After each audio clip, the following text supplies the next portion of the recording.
Each of the 5 ways we've just looked at together as a worst-case scenario are individually, at the very least, good probabilistic arguments for the existence of a God.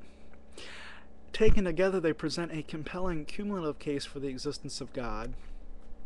And in the course of the 5 arguments, certain central themes of natural theology come to the foray. For example, the necessity of God's existence, which is so important in the ontological argument, which Thomas, at least some of the time, seems to reject as being sound. So he rejects the ontological argument as sound, but he does admit at least that God's existence is necessary. So there is a theological richness to the 5 ways beyond merely establishing the existence of God. There is more to them than just that God exists. Indeed, Aquinas himself goes on in the Summa to draw out much of the to draw much out of the mere existence of God established in the 5 ways. The fact that God, according to Thomas, is simple, for example. That is, God, he says, is not composed of parts.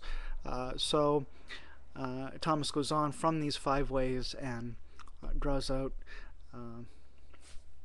some other things about God, a rich natural theology, more than just, God exists, but what God is like, who God is. Anywho, Thomas, or scholasticism, or medieval philosophy slash theology slash science, is very fascinating.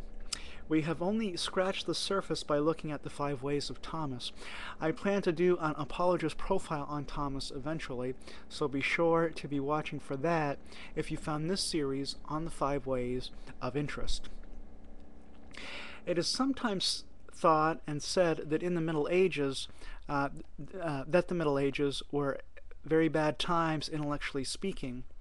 I will refute that idea, if only because that is when Thomas Aquinas, the dumb ox, the smartest man who ever lived.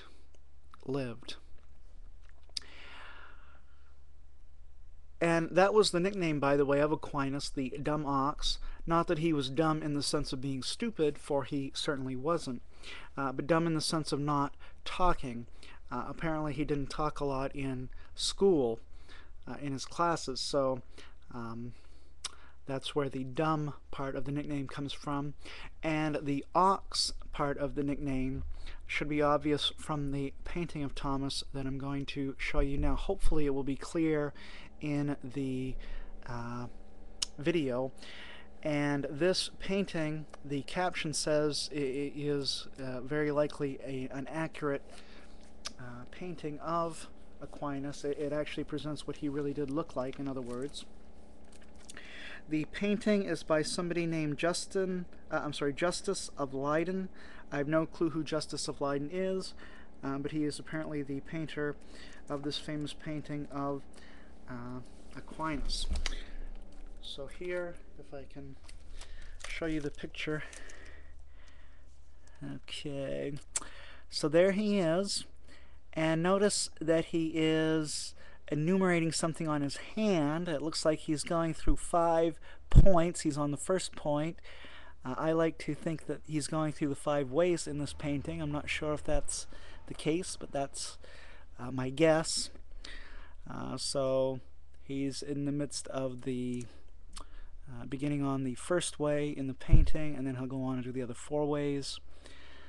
Let's see if I can get that other painting out of there. Yeah, so that's Thomas Aquinas, the dumb ox. All right. Just for the sake of being anal, that comes from the book The Oxford History of Western Philosophy, edited by Anthony Kenny, in the chapter on medieval philosophy. Alright, so there you have the 5 ways. I guess that's all I really want to say about that at this time. But I will be saying more about Aquinas when I do his apologist profile. And he's one of my faves when it comes to apologists throughout the history of Christendom. Thank you. Shalom. Have a wonderful day.